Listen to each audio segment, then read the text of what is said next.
നമുക്കിന്ന് സാധാരണ ജനങ്ങൾ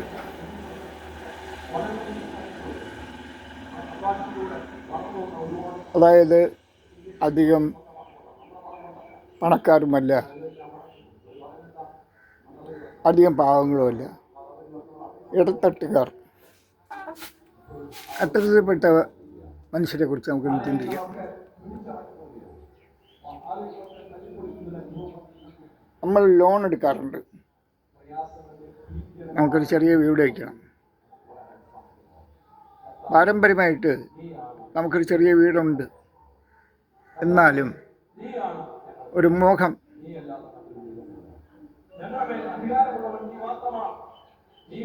ഒരു ടെറസ് വീട് വയ്ക്കണമെന്ന് ഒരു മോഹം പാവപ്പെട്ടവർക്കും എല്ലാവർക്കും ഉണ്ടാകും.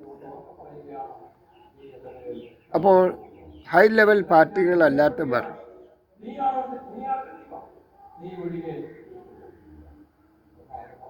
വലിയ സാമ്പത്തികമൊന്നും ഇല്ലാത്തവർ ചെയ്യേണ്ട കാര്യം ലോൺ എടുക്കുന്നത് വലിയ അബദ്ധമാണ്.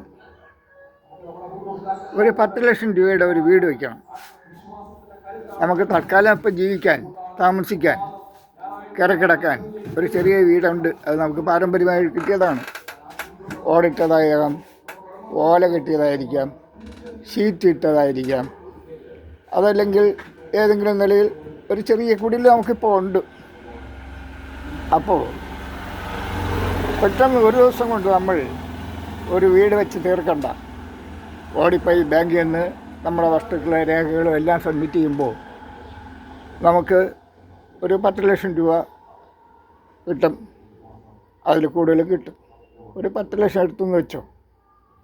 നമ്മളിപ്പോൾ മാസം 15,000 രൂപ ബാങ്കിലടയ്ക്കണം. ആ 10 ലക്ഷം രൂപ എടുത്ത് 15,000 രൂപ മാസം, 15,000 അതിൽ കൂടുതലും വന്നേക്കാം. ഈ കൃത്യമായ കണക്ക് അറിഞ്ഞുകൂടാ. എങ്കിലും ഞാൻ ഊഹിക്കുന്നത് ഒരു 10 ലക്ഷം രൂപയ്ക്ക് മാസം ഒരു 15,000 രൂപ അടവ് വരും എന്നാണ് എൻ്റെ ചിന്ത. ആ ഒരു ചിന്ത വെച്ചാണ് ഞാൻ സംസാരിക്കുന്നത്. നമ്മൾ ഒരുപാട് കഷ്ടപ്പെട്ട് ഒരു 6 മാസം 3 മാസമൊക്കെ ഡോക്യുമെൻറ്റ് സബ്മിറ്റ് ചെയ്താലേ അവർ പറയുന്ന എല്ലാ ഡോക്യുമെൻറ്റ് സബ്മിറ്റ് ചെയ്യുമ്പോൾ നമുക്ക് 10 ലക്ഷം രൂപ കിട്ടും. നമ്മളിവിടെ കൊണ്ട് ഒറ്റയടിക്ക് 1 മാസം കൊണ്ടോ 2 മാസം കൊണ്ടോ വീട് വയ്ക്കുന്നു. 3-4 മാസം കഴിയുമ്പോൾ ആദ്യത്തെ 2-3 മാസം എങ്ങനെയെങ്കിലുമൊക്കെ അടച്ചു പോകും. പിന്നെ നമ്മൾ ഇൻസ്റ്റാൾമെൻറ്റ് മുടങ്ങും. നമുക്കൊരു സ്വസ്ഥതയും കിട്ടില്ല. കിടന്നുറങ്ങാൻ പറ്റില്ല. മാനഹാനി. ദിവസം അവർ വാഹനങ്ങളെടുത്ത് വീട്ടിൽ വരും, അതിൻ്റെ ചാർജ് ഈടാക്കും, നോട്ടീസുകൾ അയക്കും. ഇങ്ങനെ അനേകം പ്രോസസ്സിങ് നടക്കും. നമ്മൾ ചെറിയ കുടുംബത്തിലേക്ക് വളരെ പ്രശ്നമായി മാറും. ഞാൻ 3 മാസം എന്ന് പറഞ്ഞെങ്കിലും 6 മാസം 1 വർഷമൊക്കെ കഴിയുമ്പോഴായിരിക്കാം. അതിനേക്കാൾ ഉത്തമം എൻ്റെ അനുഭവത്തിൽ കൂടിയും എൻ്റെ ഫ്രണ്ട്സിൻ്റെ അനുഭവത്തിൽ കൂടിയും ഞാൻ ഈ ലോകത്തിൽ കണ്ടതും കേട്ടതും പഠിച്ചതുമായ കാര്യങ്ങൾ വെച്ചും ഞാൻ പറയുന്നത് നിങ്ങൾ സ്വീകരിക്കണമെന്നില്ല. ഞാൻ പറയുന്നത് എൻ്റേതായ അഭിപ്രായം. നമ്മൾ ഈ മാസം 15,000 രൂപ അടയ്ക്കുന്ന ആ സ്ഥാനത്ത് നമ്മളെന്ത് ചെയ്യണം?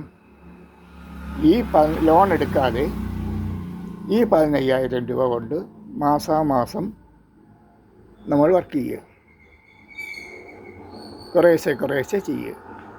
ഫൗണ്ടേഷൻ ഇട്ട്, അല്ലെങ്കിൽ ഓരോ സാധനങ്ങളായിട്ട് അടുപ്പിച്ചു, ഒരു വീടിന് ആവശ്യമായ എന്തൊക്കെ സാധനം വേണോ, ഫൗണ്ടേഷൻ കല്ല്, കമ്പി, മറ്റ് ആവശ്യങ്ങൾ, ഇഷ്ടികകൾ, ഒരുപാട് കാര്യങ്ങളുണ്ട് ചെയ്യാൻ ചിന്തിച്ച് വരുമ്പോൾ. ഇതെല്ലാം നമ്മൾ ഓരോ മാസം ഈ ബാങ്കിൽ കൊണ്ട് അടയ്ക്കുന്നതിനേക്കാൾ ആ പൈസയ്ക്ക് നമ്മൾ അടുപ്പിക്കുക.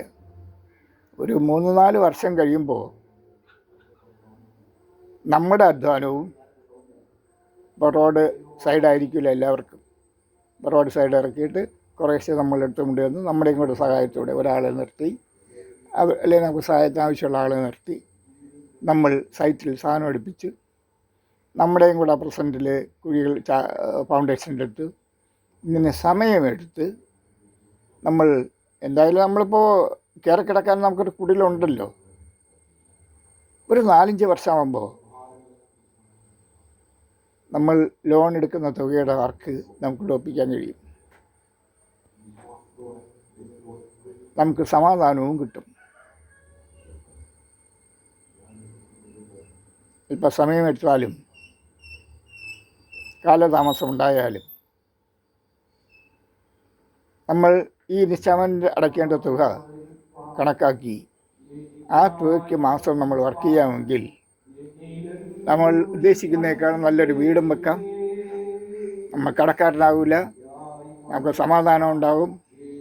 വീട് വയ്ക്കുന്ന സമയത്ത് നമുക്ക് മക്കൾക്കോ ആരുടെയെങ്കിലും ആവശ്യത്തിന് ബാങ്കിൽ നിന്ന് എഡ്യൂക്കേഷനോ അല്ലെങ്കിൽ വിദേശങ്ങളിൽ പോകാനോ എന്തെങ്കിലും ആവശ്യം വരുമ്പോൾ ആ സമയത്ത് നമുക്ക് കെട്ടിടവും വീടും കൂടെ കൊണ്ട് കാണിക്കുമ്പോൾ ബാങ്കർ നല്ല എമൗണ്ട് വരും. അപ്പോൾ അവരുടെ വിദ്യാഭ്യാസം നമുക്ക് അത് അനുകൂലമായി മാറും. അപ്പോൾ ഉപകരിക്കും. അല്ലാതെ ആദ്യമേ ഒറ്റയടിക്ക് വീട് വയ്ക്കുന്നതിനോട് എനിക്ക് യോജിപ്പില്ല. സാധാരണക്കാർക്ക്, പാവപ്പെട്ടവർക്ക്, മീഡിയം നിലവാരക്കാർക്ക്, സാമ്പത്തികമുള്ളവരും ഹൈ ലെവൽ പാർട്ടീസും ഗവൺമെൻറ് ജോലിയുള്ളവരും അല്ലെങ്കിൽ മന്ത്ലി നല്ല ഇൻകം ഉള്ളവരൊക്കെ അത് ചെയ്തോട്ടെ. ഞാൻ പാവപ്പെട്ടവരും സാമ്പത്തികമായി പിന്നോക്കം നിൽക്കുന്നവരുടെയും ഇടത്തട്ടുകാരുടെയുമായ കാര്യങ്ങളാണ് ഞാൻ പറഞ്ഞത്. നിങ്ങൾ യോജിക്കുന്നുണ്ടെങ്കിൽ അതിനെ ഫോളോ അപ്പ് ചെയ്യുക. Thank you for watching. By.